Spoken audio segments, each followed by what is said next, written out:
He *****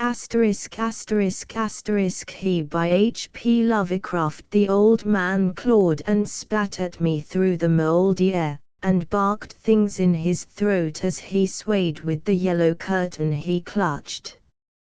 I saw him on a sleepless night when I was walking desperately to save my soul and my vision.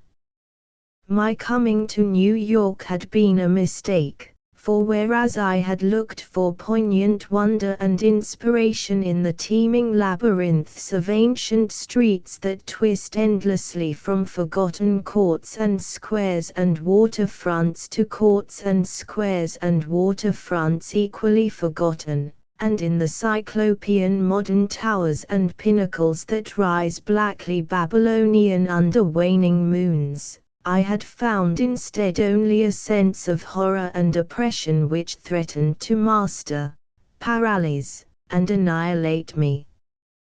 The disillusion had been gradual. Coming for the first time upon the town, I had seen it in the sunset from a bridge, majestic above its waters, its incredible peaks and pyramids rising flower-like and delicate from pools of violet mist to play with the flaming golden clouds and the first stars of evening.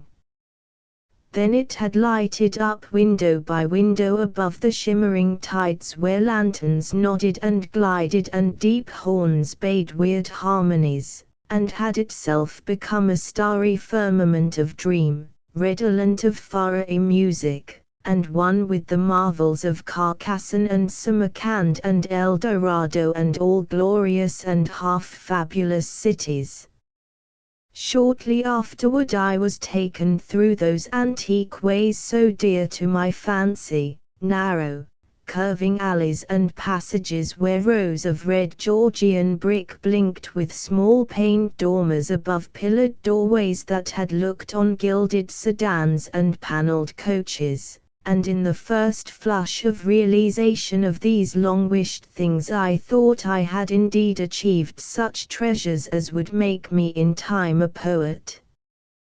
But success and happiness were not to be.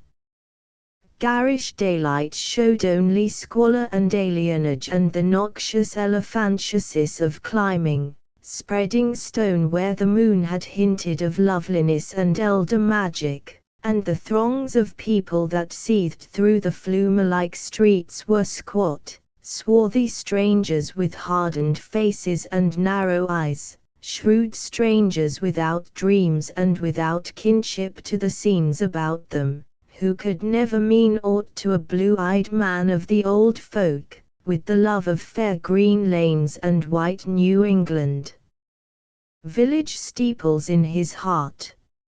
So instead of the poems I had hoped for, there came only a shuddering blankness and ineffable loneliness, and I saw at last a fearful truth which no one had ever dared to breathe before, the unwhisperable secret of secrets, the fact that this city of stone and strider is not a sentient perpetuation of old New York as London is of old London and Paris of old Paris, but that it is in fact quite dead, its sprawling body imperfectly embalmed and infested with queer animate things which have nothing to do with it as it was in life.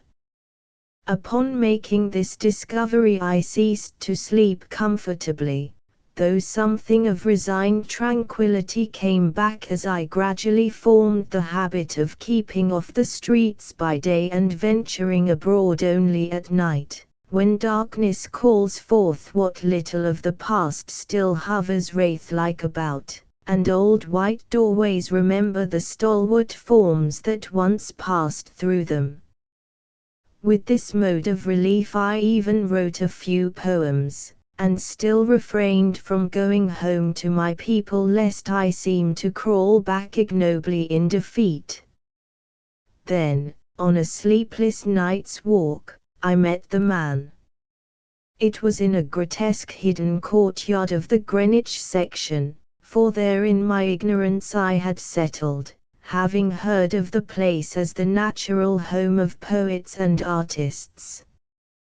The archaic lanes and houses and unexpected bits of square and court had indeed delighted me, and when I found the poets and artists to be loud-voiced pretenders whose quaintness is tinsel and whose lives are a denial of all that pure beauty which is poetry and art, I stayed on for love of these venerable things.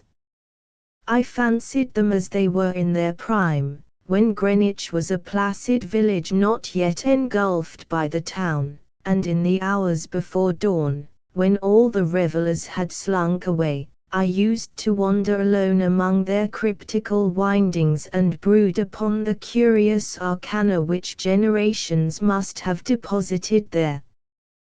This kept my soul alive, and gave me a few of those dreams and visions for which the poet far within me cried out.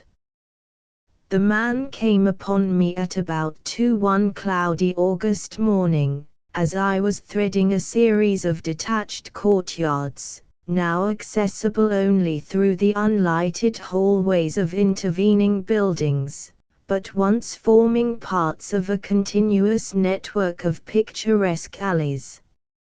I had heard of them by vague rumor, and realized that they could not be upon any map of today, but the fact that they were forgotten only endeared them to me, so that I had sought them with twice my usual eagerness. Now that I had found them, my eagerness was again redoubled, for something in their arrangement dimly hinted that they might be only a few of many such, with dark, dumb counterparts wedged obscurely betwixt high blank walls and deserted rear tenements, or lurking lamplessly behind archways, unbetrayed by hordes of the foreign-speaking or guarded by furtive and uncommunicative artists whose practices do not invite publicity or the light of day. He spoke to me without invitation, noting my mood and glances as I studied certain knockered doorways above iron-railed steps, the pallid glow of traceried transoms feebly lighting my face. His own face was in shadow, and he wore a wide-brimmed hat which somehow blended perfectly with the out-of-date cloak he affected, but I was subtly disquieted even before he addressed me. His form was very slight, thin almost to cadaverousness, and his voice proved phenomenally soft and hollow, though not particularly deep. He had, he said, noticed me several times at my wanderings, and inferred that I resembled him in loving the vestiges of former years. Would I not like the guidance of one long practiced in these explorations, and possessed of local information profoundly deeper than any which an obvious newcomer could possibly have gained? As he spoke, I caught a glimpse of his face in the yellow beam from a solitary attic window. It was a noble, even a handsome, elderly countenance, and bore the marks of a lineage and refinement unusual for the age and place. Yet some quality about it disturbed me almost as much as its features pleased me. Perhaps it was too white, or too expressionless, or too much out of keeping with the locality, to make me feel easy or comfortable. Nevertheless I followed him, for in those dreary days my quest for antique beauty and mystery was all that I had to keep my soul alive, and I reckoned it a rare favor of fate to fall in with one whose kindred seekings seemed to have penetrated so much farther than mine.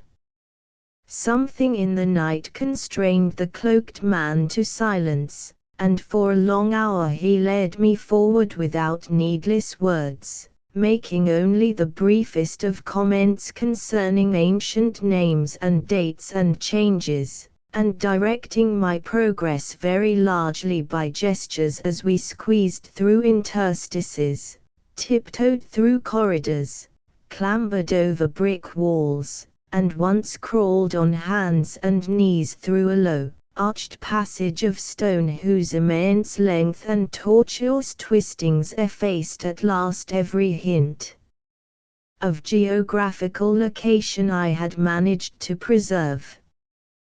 The things we saw were very old and marvelous, or at least they seemed so in the few straggling rays of light by which I viewed them, and I shall never forget the tottering Ionic columns and fluted pilasters and urn-headed iron fence-posts and flaring lintelled windows and decorative fanlights that appeared to grow quainter and stranger the deeper we advanced into this inexhaustible maze of unknown antiquity. We met no person, and as time passed the lighted windows became fewer and fewer. The street lights we first encountered had been of oil, and of the ancient lozenge pattern. Later I noticed some with candles, and at last, after traversing a horrible unlighted court where my guide had to lead me with his gloved hand through total blackness to a narrow wooden gate in a high wall, we came upon a fragment of alley lit only by lanterns in front of every seventh house, unbelievably colonial tin lanterns with conical tops and holes punched in the sides.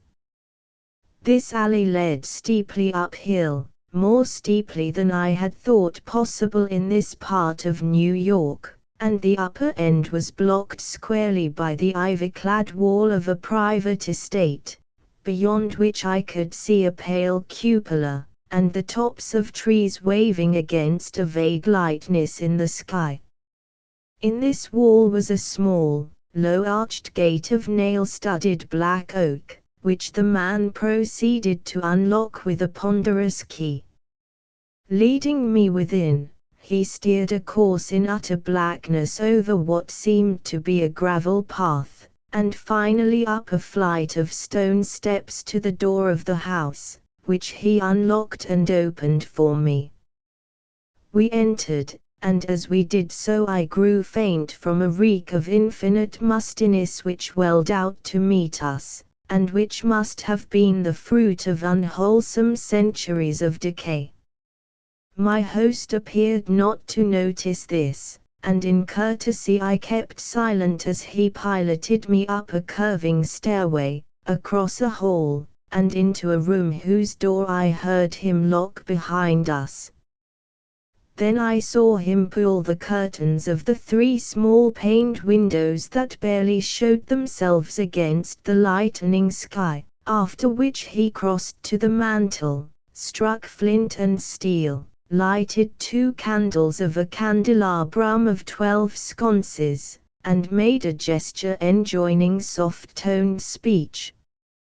In this feeble radiance I saw that we were in a spacious, well-furnished and panelled library dating from the first quarter of the 18th century, with splendid doorway pediments, a delightful Doric cornice, and a magnificently carved overmantel with scroll and urn top. Above the crowded bookshelves at intervals along the walls were well-wrought family portraits, all tarnished to an enigmatical dimness, and bearing an unmistakable likeness to the man who now motioned me to a chair beside the graceful Chippendale table. Before seating himself across the table from me, my host paused for a moment as if in embarrassment, then, tardily removing his gloves, wide-brimmed hat, and cloak, stood theatrically revealed in full mid-Georgian costume from queued hair and neck ruffles to knee breeches, silk hose, and the buckled shoes I had not previously noticed. Now slowly sinking into a lie-back chair, he commenced to eye me intently. Without his hat he took on an aspect of extreme age which was scarcely visible before, and I wondered if this unperceived mark of singular longevity were not one of the sources of my original disquiet. When he spoke at length, his soft, hollow, and carefully muffled voice not infrequently quavered, and now and then I had great difficulty in following him as I listened with a thrill of amazement and half-disavowed alarm which grew each instant. "You behold, sir," my host began, "a man of very eccentrical habits, for whose costume no apology need be offered to one with your wit and inclinations. Reflecting upon better times, I have not scrupled to ascertain their ways and adopt their dress and manners, an indulgence which offends none if practiced without ostentation.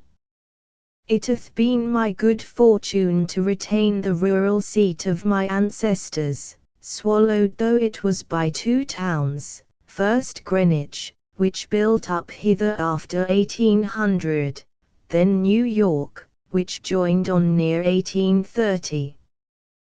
There were many reasons for the close keeping of this place in my family, and I have not been remiss in discharging such obligations. The squire who succeeded to it in 1768 studied certain arts and made certain discoveries, all connected with influences residing in this particular plot of ground, and eminently deserving of the strongest guarding. Some curious effects of these arts and discoveries I now purpose to show you, under the strictest secrecy, and I believe I may rely on my judgment of men enough to have no distrust of either your interest or your fidelity."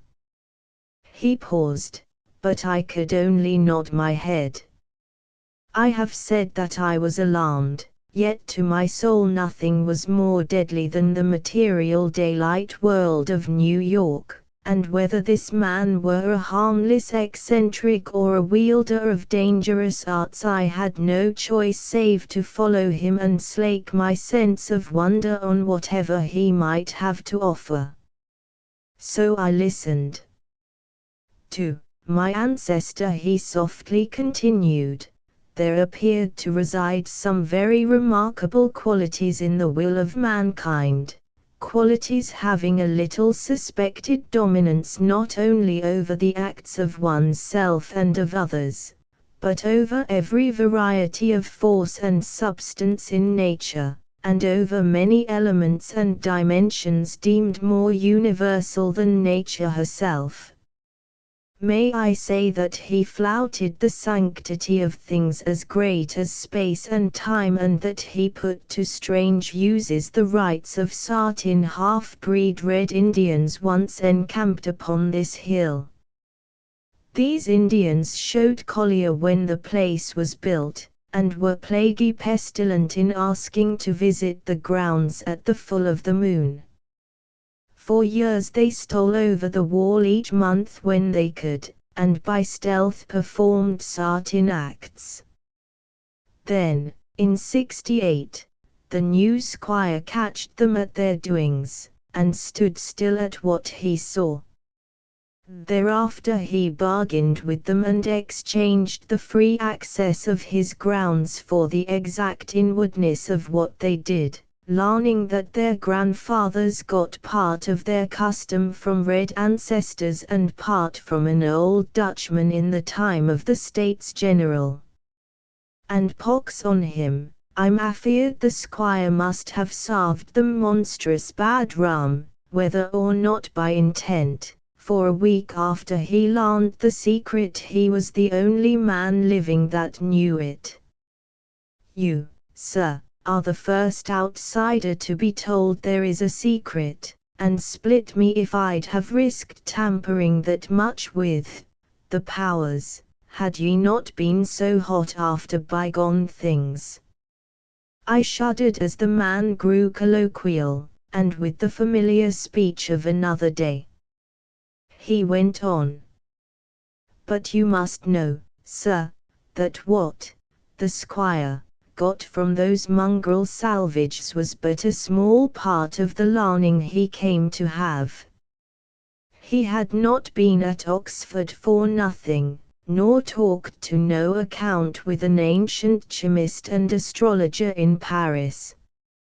He was, in fine, made sensible that all the world is but the smoke of our intellects, past the bidding of the vulgar, but by the wise to be puffed out and drawn in like any cloud of prime Virginia tobacco.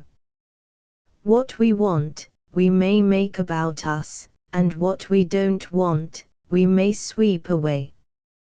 I won't say that all this is wholly true in body, but 'tis sufficient true to furnish a very pretty spectacle now and then. You, I conceive, would be tickled by a better sight of Sart in other years than your fancy affords you, so be pleased to hold back any fright at what I design to show. Come to the window and be quiet.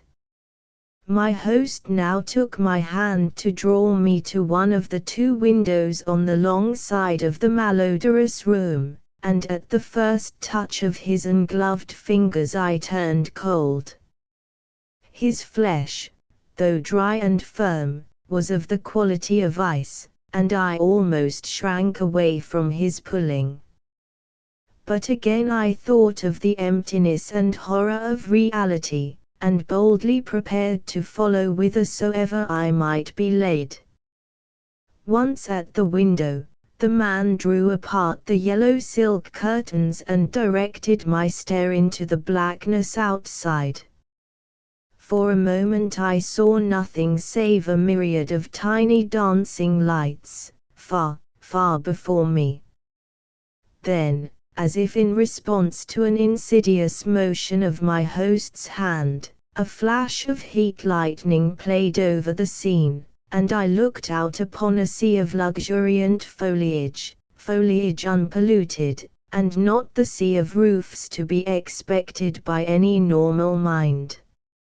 On my right the Hudson glittered wickedly, and in the distance ahead I saw the unhealthy shimmer of a vast salt marsh constellated with nervous fireflies. The flash died, and an evil smile illumined the waxy face of the aged necromancer. That was before my time, before the new squire's time. Pray let us try again. I was faint, even fainter than the hateful modernity of that accursed city had made me. Good God! I whispered, can you do that for any time? And as he nodded, and bared the black stumps of what had once been yellow fangs, I clutched at the curtains to prevent myself from falling. But he steadied me with that terrible, ice-cold claw, and once more made his insidious gesture. Again the lightning flashed, but this time upon a scene not wholly strange. It was Greenwich, the Greenwich that used to be, with here and there a roof or row of houses as we see it now, yet with lovely green lanes and fields and bits of grassy common. The marsh still glittered beyond, but in the farther distance I saw the steeples of what was then all of New York, Trinity and St. Paul's and the brick church dominating their sisters, and a faint haze of wood smoke hovering over the whole. I breathed hard, but not so much from the sight itself as from the possibilities my imagination terrifiedly conjured up. Can you, dare you, go far? I spoke with awe, and I think he shared it for a second, but the evil grin returned. Far? What I have seen would blast ye to a mad statue of stone. Back, back, forward, forward, look, ye puling lack-wit. And as he snarled the phrase under his breath he gestured anew, bringing to the sky a flash more blinding than either which had come before. For full 3 seconds I could glimpse that pandemoniac sight, and in those seconds I saw a vista which will ever afterward torment me in dreams. I saw the heavens verminous with strange flying things, and beneath them a hellish black city of giant stone terraces with impious pyramids flung savagely to the moon, and devil lights burning from unnumbered windows.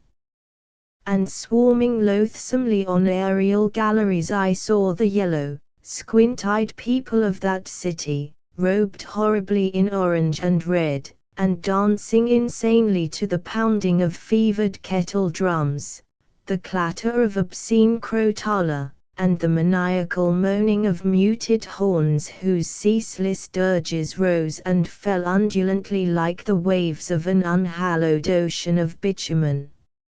I saw this vista, I say, and heard as with the mind's ear the blasphemous domain yell of cacophony which companioned it. It was the shrieking fulfillment of all the horror which that corpse city had ever stirred in my soul, and forgetting every injunction to silence I screamed and screamed and screamed as my nerves gave way and the walls quivered about me. Then, as the flash subsided, I saw that my host was trembling too, a look of shocking fear half blotting from his face the serpent distortion of rage which my screams had excited.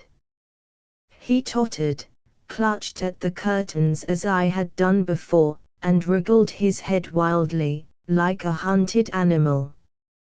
God knows he had cause, for as the echoes of my screaming died away there came another sound so hellishly suggestive that only numbed emotion kept me sane and conscious. It was the steady, stealthy creaking of the stairs beyond the locked door, as with the ascent of a barefoot or skin-shod horde, and at last the cautious, purposeful rattling of the brass latch that glowed in the feeble candlelight. The old man clawed and spat at me through the mouldy air, and barked things in his throat as he swayed with the yellow curtain he clutched. The full moon, damn ye, you yelping dog, ye called 'em, and they've come for me. Moccasined feet, dead men, gad sink ye, ye red devils, but I poisoned no rum o' yours. Hanty I kept your pox-rotted magic safe, ye swilled yourselves sick, curse ye, and ye must needs blame the squire, let go, you. Unharmed that latch, I've naught for ye here. At this point 3 slow and very deliberate raps shook the panels of the door, and a white foam gathered at the mouth of the frantic magician. His fright, turning to steely despair, left room for a resurgence of his rage against me, and he staggered a step toward the table on whose edge I was steadying myself. The curtains, still clutched in his right hand as his left clawed out at me, grew taut and finally crashed down from their lofty fastenings, admitting to the room a flood of that full moonlight which the brightening of the sky had presaged. In those greenish beams the candles paled, and a new semblance of decay spread over the musk-reeking room with its wormy paneling, sagging floor, battered mantel, rickety furniture, and ragged draperies. It spread over the old man, too, whether from the same source or because of his fear and vehemence, and I saw him shrivel and blacken as he lurched near and strove to rend me with vulturine talons. Only his eyes stayed whole, and they glared with a propulsive, dilated incandescence which grew as the face around them charred and dwindled. The rapping was now repeated with greater insistence, and this time bore a hint of metal. The black thing facing me had become only a head with eyes, impotently trying to wriggle across the sinking floor in my direction, and occasionally emitting feeble little spits of immortal malice. Now swift and splintering blows assailed the sickly panels, and I saw the gleam of a tomahawk as it cleft the rending wood. I did not move, for I could not, but watched dazedly as the door fell in pieces to admit a colossal, shapeless influx of inky substance starred with shining, malevolent eyes. It poured thickly, like a flood of oil bursting a rotten bulkhead, overturned a chair as it spread, and finally flowed under the table and across the room to where the blackened head with the eyes still glared at me. Around that head it closed, totally swallowing it up, and in another moment it had begun to recede, bearing away its invisible burden without touching me, and flowing again out of that black doorway and down the unseen stairs, which creaked as before, though in reverse order. Then the floor gave way at last, and I slid gaspingly down into the night chamber below, choking with cobwebs and half swooning with terror. The green moon, shining through broken windows, showed me the hall door half open, and as I rose from the plaster-strewn floor and twisted myself free from the sagged ceiling, I saw sweep past it an awful torrent of blackness, with scores of baleful eyes glowing in it. It was seeking the door to the cellar, and when it found it, it vanished therein. I now felt the floor of this lower room giving as that of the upper chamber had done, and once a crashing above had been followed by the fall past the west window of something which must have been the cupola. Now liberated for the instant from the wreckage, I rushed through the hall to the front door, and finding myself unable to open it, seized a chair and broke a window, climbing frenziedly out upon the unkempt lawn where moonlight danced over yard-high grass and weeds. The wall was high, and all the gates were locked, but moving a pile of boxes in a corner I managed to gain the top and cling to the great stone urn set there. About me in my exhaustion I could see only strange walls and windows and old gambrel roofs. The steep street of my approach was nowhere visible, and the little I did see succumbed rapidly to a mist that rolled in from the river despite the glaring moonlight. Suddenly the urn to which I clung began to tremble, as if sharing my own lethal dizziness, and in another instant my body was plunging downward to I knew not what fate. The man who found me said that I must have crawled a long way despite my broken bones, for a trail of blood stretched off as far as he dared look.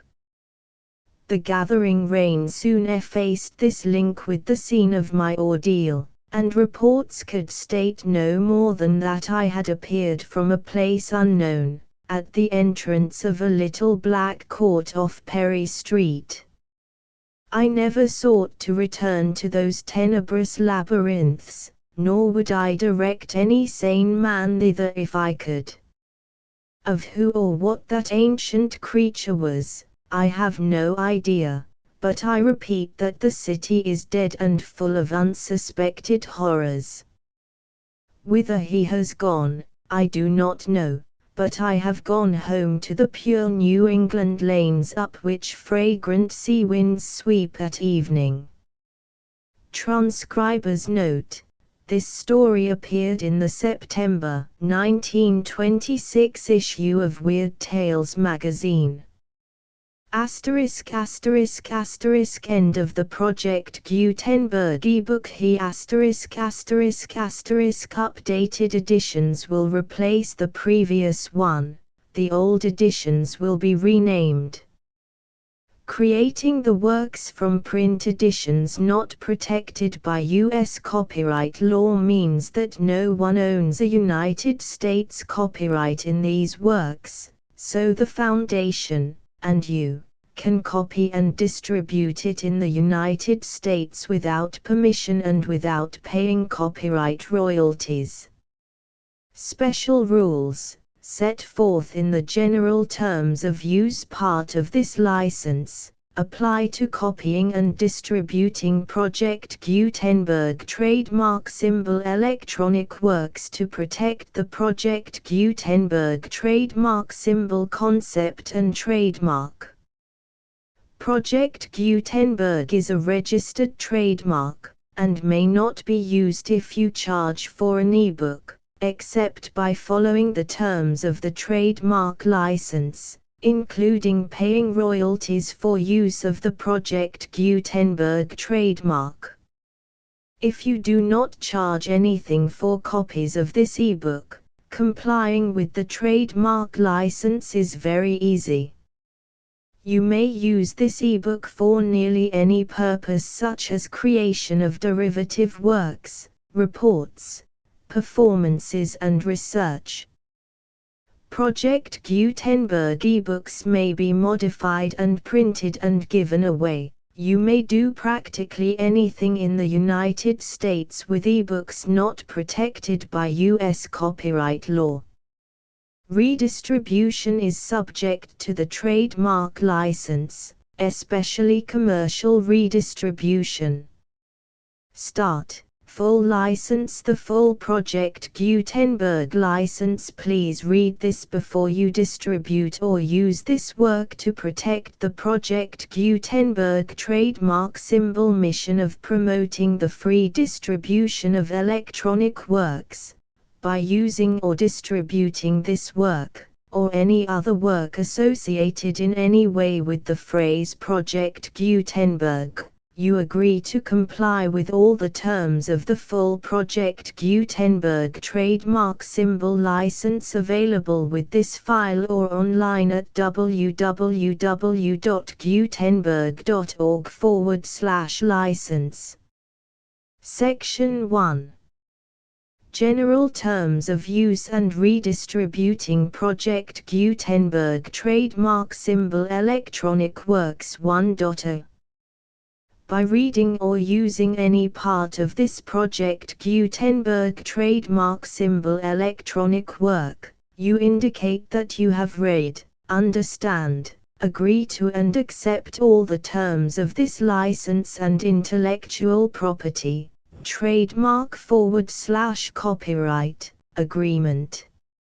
If you do not agree to abide by all the terms of this agreement, you must cease using and return or destroy all copies of Project Gutenberg trademark symbol electronic works in your possession. If you paid a fee for obtaining a copy of or access to a Project Gutenberg trademark symbol electronic work and you do not agree to be bound by the terms of this agreement, you may obtain a refund from the person or entity to whom you paid the fee as set forth in paragraph 1.e.8. 1.b. Project Gutenberg is a registered trademark. It may only be used on or associated in any way with an electronic work by people who agree to be bound by the terms of this agreement.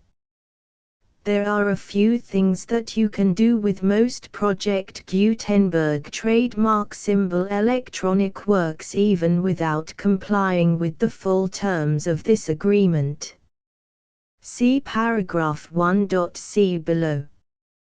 There are a lot of things you can do with Project Gutenberg trademark symbol electronic works if you follow the terms of this agreement and help preserve free future access to Project Gutenberg trademark symbol electronic works.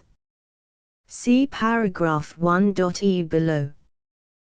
1.c. The Project Gutenberg Literary Archive Foundation, the Foundation or PGLAF, owns a compilation copyright in the collection of Project Gutenberg trademark symbol electronic works. Nearly all the individual works in the collection are in the public domain in the United States. If an individual work is unprotected by copyright law in the United States and you are located in the United States, we do not claim a right to prevent you from copying, distributing, performing, displaying or creating derivative works based on the work as long as all references to Project Gutenberg are removed. Of course, we hope that you will support the Project Gutenberg trademark symbol mission of promoting free access to electronic works by freely sharing Project Gutenberg trademark symbol works in compliance with the terms of this agreement for keeping the Project Gutenberg trademark symbol name associated with the work. You can easily comply with the terms of this agreement by keeping this work in the same format with its attached full Project Gutenberg trademark symbol license when you share it without charge with others. 1.d. The copyright laws of the place where you are located also govern what you can do with this work. Copyright laws in most countries are in a constant state of change. If you are outside the United States, check the laws of your country in addition to the terms of this agreement before downloading, copying, displaying, performing, distributing or creating derivative works based on this work or any other Project Gutenberg trademark symbol work. The Foundation makes no representations concerning the copyright status of any work in any country other than the United States. 1.e. Unless you have removed all references to Project Gutenberg, 1.e.1. The following sentence, with active links to, or other immediate access to, the full Project Gutenberg trademark symbol license must appear prominently whenever any copy of a Project Gutenberg trademark symbol work, any work on which the phrase Project Gutenberg appears, or with which the phrase Project Gutenberg is associated, is accessed, displayed, performed, viewed, copied or distributed. This ebook is for the use of anyone anywhere in the United States and most other parts of the world at no cost and with almost no restrictions whatsoever. You may copy it, give it away or reuse it under the terms of the Project Gutenberg license included with this ebook or online at www.gutenberg.org. If you are not located in the United States, you will have to check the laws of the country where you are located before using this ebook. 1.e.2. If an individual Project Gutenberg trademark symbol electronic work is derived from texts not protected by U.S. copyright law, does not contain a notice indicating that it is posted with permission of the copyright holder, the work can be copied and distributed to anyone in the United States without paying any fees or charges. If you are redistributing or providing access to a work with the phrase Project Gutenberg associated with or appearing on the work, you must comply either with the requirements of paragraphs 1.e.1 through 1.e.7 or obtain permission for the use of the work and the Project Gutenberg trademark symbol trademark as set forth in paragraphs 1.e.8 or 1.e.9. 1.e.3. If an individual Project Gutenberg trademark symbol electronic work is posted with the permission of the copyright holder, your use and distribution must comply with both paragraphs 1.e.1 through 1.e.7 and any additional terms imposed by the copyright holder.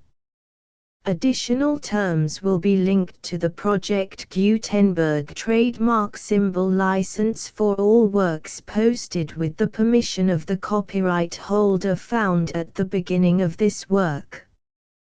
1.e.4 Do not unlink or detach or remove the full Project Gutenberg trademark symbol license terms from this work, or any files containing a part of this work or any other work associated with Project Gutenberg trademark symbol.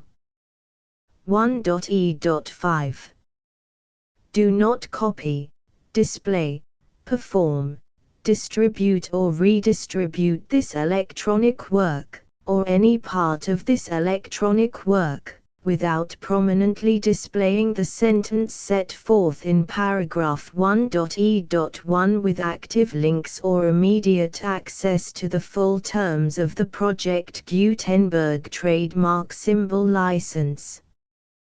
1.e.6 You may convert to and distribute this work in any binary, compressed, marked up, non-proprietary or proprietary form, including any word processing or hypertext form. However, if you provide access to or distribute copies of a Project Gutenberg trademark symbol work in a format other than plain vanilla ASCII or other format used in the official version posted on the official Project Gutenberg trademark symbol website, www.gutenberg.org, you must, at no additional cost, fee or expense to the user, provide a copy, a means of exporting a copy, or a means of obtaining a copy upon request, of the work in its original plain vanilla ASCII or other form. Any alternate format must include the full Project Gutenberg trademark symbol license as specified in paragraph 1.e.1.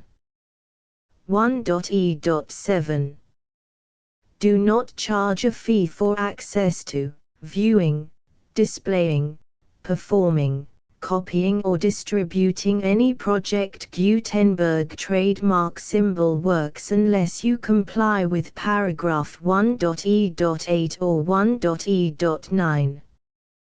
1.e.8 You may charge a reasonable fee for copies of or providing access to or distributing Project Gutenberg trademark symbol electronic works provided that you pay a royalty fee of 20% of the gross profits you derive from the use of Project Gutenberg trademark symbol works calculated using the method you already use to calculate your applicable taxes.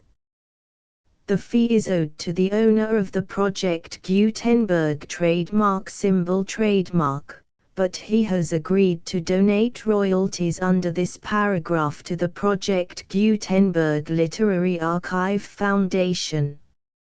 Royalty payments must be paid within 60 days following each date on which you prepare, or are legally required to prepare, your periodic tax returns. Royalty payments should be clearly marked as such and sent to the Project Gutenberg Literary Archive Foundation at the address specified in Section 4, Information about donations to the Project Gutenberg Literary Archive Foundation. You provide a full refund of any money paid by a user who notifies you in writing, or by email, within 30 days of receipt that he does not agree to the terms of the full Project Gutenberg trademark symbol license.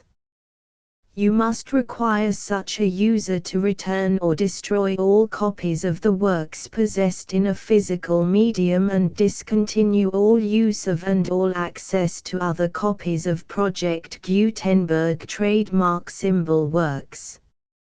You provide, in accordance with paragraph 1.f.3, a full refund of any money paid for a work or a replacement copy, If a defect in the electronic work is discovered and reported to you within 90 days of receipt of the work, you comply with all other terms of this agreement for free distribution of Project Gutenberg trademark symbol works. 1.e.9. If you wish to charge a fee or distribute a Project Gutenberg trademark symbol electronic work or group of works on different terms than are set forth in this agreement, you must obtain permission in writing from the Project Gutenberg Literary Archive Foundation, the manager of the Project Gutenberg trademark symbol trademark. Contact the Foundation as set forth in Section 3 below. 1.f1.f.1 Project Gutenberg volunteers and employees expend considerable effort to identify, do copyright research on, transcribe and proofread works not protected by U.S. copyright law in creating the Project Gutenberg trademark symbol collection.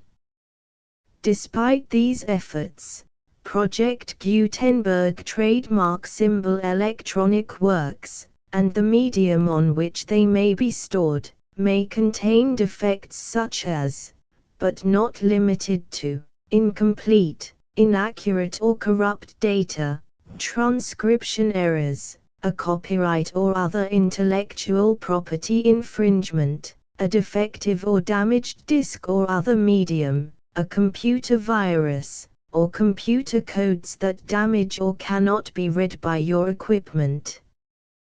1.f.2 Limited warranty, disclaimer of damages, except for the right of replacement or refund described in paragraph 1.f.3, the Project Gutenberg Literary Archive Foundation, the owner of the Project Gutenberg trademark symbol trademark, and any other party distributing a Project Gutenberg trademark symbol electronic work under this agreement, disclaim all liability to you for damages, costs and expenses, including legal fees.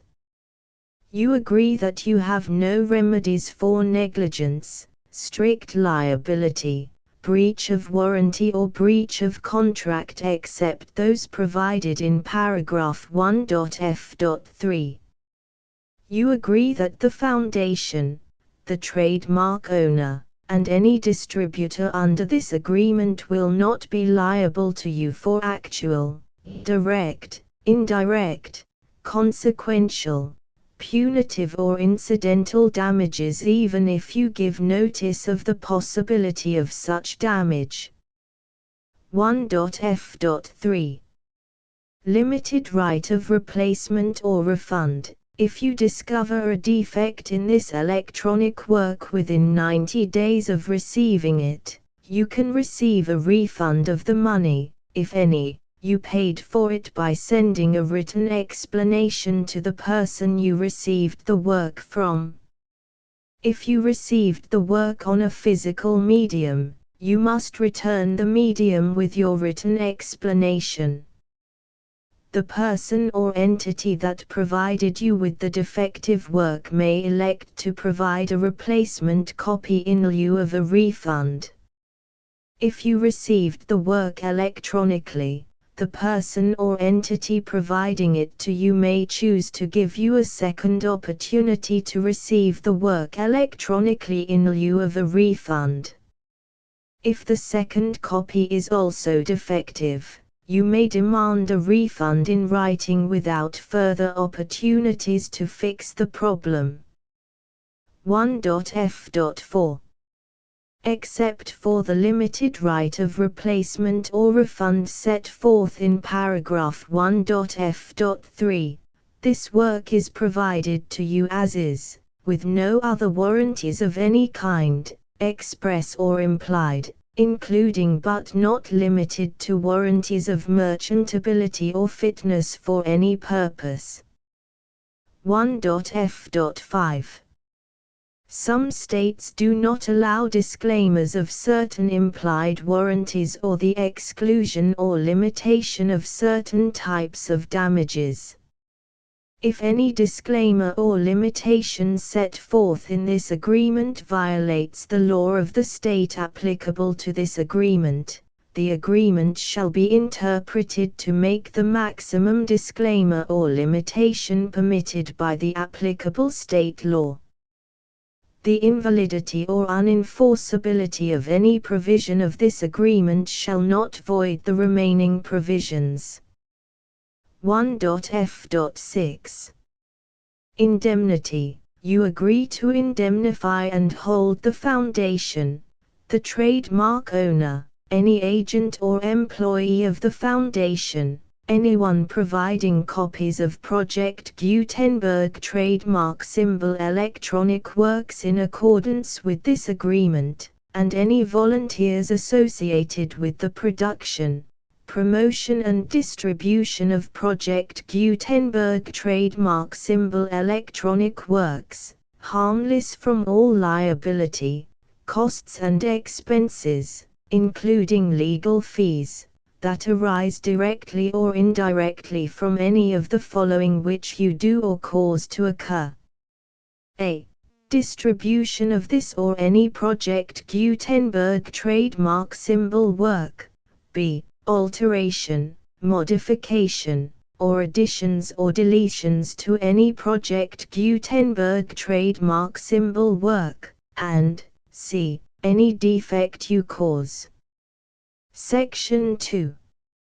Information about the mission of Project Gutenberg trademark symbol. Project Gutenberg trademark symbol is synonymous with the free distribution of electronic works in formats readable by the widest variety of computers, including obsolete, old, middle-aged and new computers.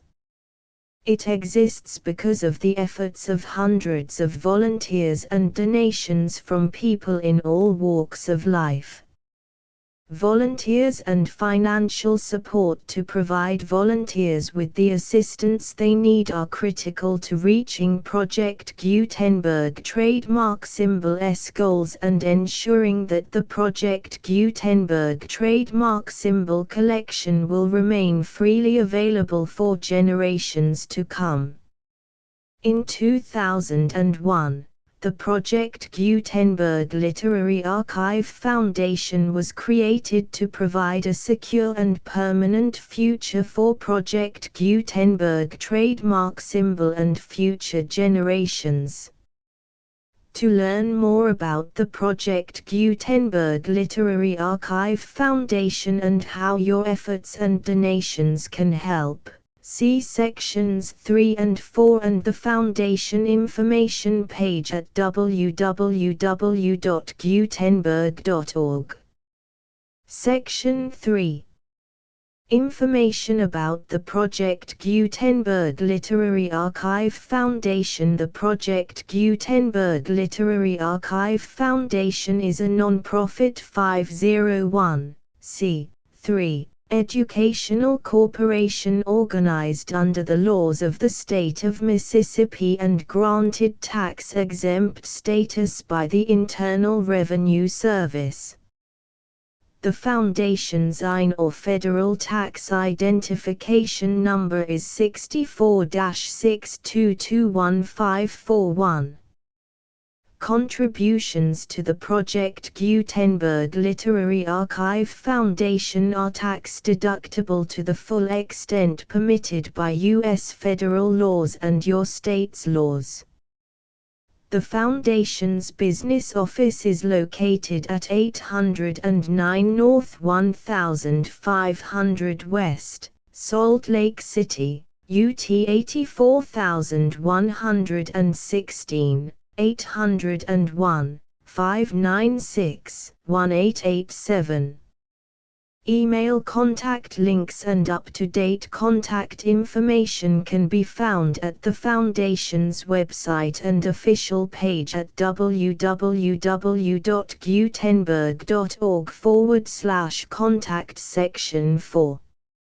Information about donations to the Project Gutenberg Literary Archive Foundation. Project Gutenberg trademark symbol depends upon and cannot survive without widespread public support and donations to carry out its mission of increasing the number of public domain and licensed works that can be freely distributed in machine-readable form accessible by the widest array of equipment, including outdated equipment.